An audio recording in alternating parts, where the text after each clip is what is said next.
இந்த நிகழ்ச்சியை பாராட்டிட்டு இருக்கிற நேயர்கள் எல்லாருக்கும் ஒரு மனமார்ந்த நன்றி. இதை பார்த்துட்டு ஒரு நேயர் கேள்வி கேட்டிருக்காங்க. இந்த மாதிரி கீர்த்தனையா நீங்கள் 15 நாளாக வந்து நம்பிக்கைகளை பற்றி பேசிகிட்டு இருக்கிறீங்க. எனக்கு வந்து 18 வயசில் ஒரு பையன் இருக்கான். அவனுக்கு வந்து இப்போ எந்த துறையை நான் தேர்ந்தெடுக்கிறதுன்றது வந்து அவனோட நம்பிக்கைகளை பொறுத்து நான் எடுக்கணுமா இல்லைனா திறமைகளை பொறுத்து நான் எடுக்கணுமா அப்படின்னு சொல்லிட்டு கேள்வி கேட்டிருக்காங்க. இது ஒரு ரொம்ப நல்ல கேள்வி. அதுவும் இன்னும் அரசு தேர்வுகள் இன்னும் 3 மாசத்துல வந்துட போகுது அப்படின்றப்போ குழந்தைங்களுக்கு வந்து ஒரு தெளிவு இருக்கணும். நான் எந்த காலேஜ்ல சேரணும், எந்த கோர்ஸை எடுக்கணும், அதுக்கேற்ற மாதிரி படிக்கணும், அதெல்லாம் இப்பவே வந்து டிசிஷன்ன்றது நடக்கணும். ஆக்சுவலாக ஒரு 2 வாரம் இருக்கும். ஒரு ஸ்கூல்ல என்னை பேசுறதுக்காக கூப்பிட்டுருந்தாங்க. கிட்டத்தட்ட ஒரு 400 +2 படிக்கிற பசங்க இருந்தாங்க. நான் பேசிட்டு இருக்கிறப்போ ஒரு பையன் வந்து கொஞ்சம் தைரியமான பையன், வேற அவன் கையை தூக்கி அக்கா அவங்கள பார்த்தா ரொம்ப பொறாமையா இருக்குக்கா அப்படின்னு சொல்லிட்டு சொன்னான்.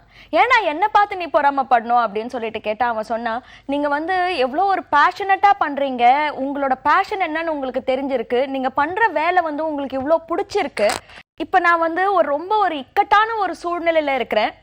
எனக்கு வந்து ஒரு துறையை தேர்ந்தெடுத்தே ஆகணும். ஆனா எந்த துறையை தேர்ந்தெடுக்கிறதுன்னே எனக்கு தெரியல, எனக்கு ரொம்ப குழப்பமா இருக்கு. சில பேர் சொல்றாங்க உனக்கு பிடிச்சதை பண்ணுடா அப்படின்றாங்க. சில பேர் உனக்கு எதுல திறமை இருக்கோ அதை பண்ணு அப்படின்றாங்க. நீ வாழ்க்கையில ரொம்ப ஜெயிக்கிற அப்படின்னு நினைச்சேன்னா உனக்கு வந்து பேஷனட்டா எது இருக்கோ, எது வெறியா இருக்கோ அதை எடுன்றாங்க. இதெல்லாம் எனக்கு கேட்கறதுக்கு புரியுது. ஆனா எனக்கு எது வெறினே எனக்கு கண்டுபிடிக்க முடியலையே, எது விருப்பம்னே எனக்கு தெரிய மாட்டேந்தே அப்படின்னு சொல்லிட்டு கேட்டான். இப்போ இன்னைக்கு வந்து இந்த காலகட்டத்தில் குழந்தைங்கள்ல 3/4 பேருக்கு வந்து சினிமா துறையில இன்ட்ரெஸ்ட், இல்லை ஃபேஷன் துறையில இன்ட்ரெஸ்ட் அந்த மாதிரி இருக்கிறப்போ அவங்க வந்து பேஷன்னு சொல்லிட்டு இதான் பேஷன் அப்படின்னு சொல்றப்போ இதை வந்து நான் எடுக்க விடுறதா இல்லையான்றதே பேரண்ட்ஸ்க்கே ஒரு பெரிய கன்ஃபியூஷனா இருக்கலாம். ஸோ எந்த மாதிரியான ஒரு துறையை நான் தேர்ந்தெடுக்கணுன்றது வந்து ஒரு மனிதன் அவனோட வாழ்நாளில் பண்ண போற ஒரு முக்கியமான டிசிஷனாக இருக்க போகுது. ஏன்னா கிட்டத்தட்ட 8 மணி நேரத்திலிருந்து 12 மணி நேரம் நம்ம முழிச்சிருக்கிற நேரம், கிட்டத்தட்ட 21 வயசுல இருந்து 60 வயசு வரைக்கும் நம்ம அந்த வேலையே தான் செஞ்சிட்டு இருக்க போறோம். அப்படின்றப்போ அந்த துறையை தேர்ந்தெடுக்கிறதுன்றது வந்து அவ்வளோ ஒரு முக்கியம். ஸோ இந்த பையன் என்கிட்ட இந்த கேள்வியை கேட்டப்போ நான் அவன்கிட்ட கேட்டேன், எனக்கு வந்து எது பேஷன்னு நான் கண்டுபிடிச்சிட்டேன் அப்படின்றத நீ எப்படி சொல்ற அப்படின்னு சொல்லிட்டு சொன்னேன். என் பேஷன் என்ன நீ சொல்லு பார்க்கலாம் அப்படின்னு சொல்லிட்டு கேட்டேன். உடனே அவன் சொன்னான், அக்கா உங்களுக்கு நீங்கள் பேசுறதை பார்த்தாலே தெரியலையா, உங்களோட திறமை பேசுறது, உங்களுக்கு பிடிச்சது பேசுறது, நீங்கள் வந்து அதை நல்லா பண்ணுறீங்க, நீங்கள் பண்ணுறப்ப அவ்வளோ சந்தோஷமா இருக்கிறீங்க உங்கள் முகத்தை பார்க்கறதுக்கே. ஸோ உங்கள் பேஷன் ஸ்பீக்கிங் அப்படின்னு சொல்லிட்டு சொன்னான். இல்லடா என் பேஷன் ஸ்பீக்கிங் கிடையவே கிடையாது, என்னோட வேலையே வேற அப்படின்னு சொல்லிட்டு சொன்னேன். ஸோ இது சொன்ன உடனே அவனுக்கு முகத்தில் வந்து கொஞ்சம் லைட்டாக புரியாத மாதிரி இருந்தது. நான் சொன்னேன், நீ உன்னோட வேலையை வந்து பேஷன் வச்சே நீ வந்து செலக்ட் பண்ணவே கூடாது அப்படின்னு சொல்லிட்டு சொன்னேன். உடனே அவன் சொன்னான், இல்லை இருக்கிறவங்க எல்லாரும் எனக்கு அதுதானே சொல்றாங்க, நீங்க ஏன் இப்படி வந்து எனக்கு பேஷன் முக்கியம் இல்லைன்னு ஏன் சொல்றீங்க அப்படின்னு சொல்லிட்டு கேட்டான். ஒரு விஷயம் நம்ம எல்லாருமே புரிஞ்சுக்க வேண்டியது என்னன்னா, நம்ம இந்த வெற்றியாளர்களோட கதைகளை நம்ம படிக்கிறப்போ ஒரு ரஜினி வந்து பஸ் கண்டக்டரா இருந்தாரு, ஆனா அவருக்கு வந்து ரொம்ப விருப்பம் நடிப்பு, அதனால அவர் வந்து ரொம்ப நல்லா ஷைன் ஆனாரு அப்படின்ற மாதிரி இந்த மாதிரியான கதைகளை நம்ம படிக்க நம்மளுக்கு மைண்ட்ல என்ன தோணுதுன்னா, ஒருத்தனுக்கு ஒரு திறமை ரொம்ப ஜாஸ்தியா இருந்துச்சுன்னா அதுல விருப்பம் இருந்துச்சுன்னா அதுல வந்து அவன் ரொம்ப சக்சஸ்ஃபுல்லா ஆயிடுவான் அப்படின்ற ஒரு ஒரு ஒரு எண்ணத்தை வந்து நம்மளுக்குள்ள வந்து விதைச்சிருக்குது இந்த சமுதாயம்.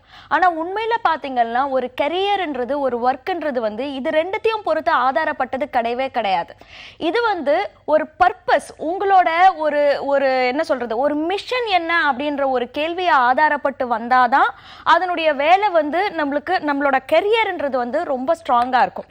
ஏன்னா விருப்பங்கள்ன்றது வந்து எப்ப வேணாலும் மாறும்.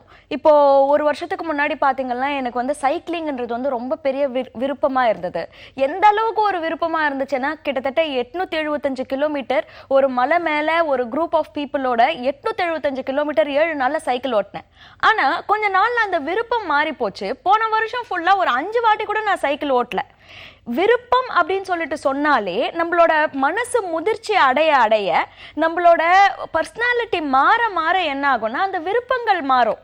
அந்த விருப்பங்களை பொறுத்து நம்ம ஒரு வாழ்க்கையே தேர்ந்தெடுக்கிறோம் அப்படின்னு சொல்லிட்டு சொன்னா, விருப்பம் மாறின பிறகு நம்ம என்ன பண்ணுவோம்? நிறைய பேர் வந்து சினிமா துறைக்காக நான் உள்ள வரேன்னு சொல்லிட்டு வராங்க. ஆனா இந்த துறையில வர அனுபவங்களை பொறுத்து அதுக்கப்புறம் ஏன்டா இந்த துறையை எடுத்தோன்னு அந்த மனசு வந்து கசங்கி போயிடுது. ஆனா அந்த டைம்ல அவங்க அதை மாத்திக்கணும்னு சொல்லிட்டு பாக்குறப்போ அவங்களால மாத்திக்க முடிய மாட்டேங்குது. ஸோ அப்படி இருக்கிறப்போ இந்த இடத்துல நின்றுக்கிட்டு 20 வருஷம் கழிச்சு என்னோட 20 வருஷம் 3 வருஷம் கழிச்சு என்னோட விருப்பம் எப்படி மாறப்போகுதுன்றது எனக்கு எப்படி தெரியும்? இன்னைக்கு எனக்கு வந்து எவ்வளோ ஸ்டூடெண்ட்ஸ் ஃபோன் பண்ணுறாங்க, என் ஆஃபீஸ்க்கு எவ்வளோ ஸ்டூடெண்ட்ஸ் கால் பண்ணுறாங்க. என்னென்னா 2 வருஷம் இன்ஜினியரிங் படிச்சுட்டு 3ஆவது வருஷம் எனக்கு வந்து இன்ஜினியரிங்கில் இன்ட்ரெஸ்ட் இல்லை அப்படின்றாங்க. அவங்க அப்பா வந்து அவ்வளோ வருத்தப்பட்டு சொல்கிறாரு, மேடம் இவனை நம்பி நான் எஜுகேஷன் லோன்லாம் வந்து எடுத்திருக்கிறேன், இப்போ எனக்கு இந்த துறையில் இன்ட்ரெஸ்ட் இல்லை, நான் விஷுவல் காம் மாற்றிக்கிறேன் அப்படின்னு சொல்லிட்டு சொல்கிறான். இது எங்கேயாவது நடக்கிற காரியமா அப்படின்னு சொல்லிட்டு கேட்குறாங்க. இந்த விருப்பங்களை பொறுத்து நம்ம தேர்ந்தெடுக்கிறப்போ என்ன ஆகும்னா, லக் இருந்துச்சுன்னா வாழ்நாள் முழுசும் அந்த விருப்பம் அப்படியே இருந்துரும். ஆனா விருப்பங்கள் மாற மாற ஏடாகூடமான சூழ்நிலையில நம்ம மாட்டிப்போம். ஸோ அப்போ விருப்பங்களை பொறுத்து நம்ம வந்து நம்மளோட துறையை தேர்ந்தெடுக்கலைன்னா பின்ன வேற எதை வச்சு தேர்ந்தெடுக்கிறது? இந்த கேள்வியை நாளைக்கு இதனுடைய பதில் என்னன்றதை விலாவரியா பார்க்கலாம்.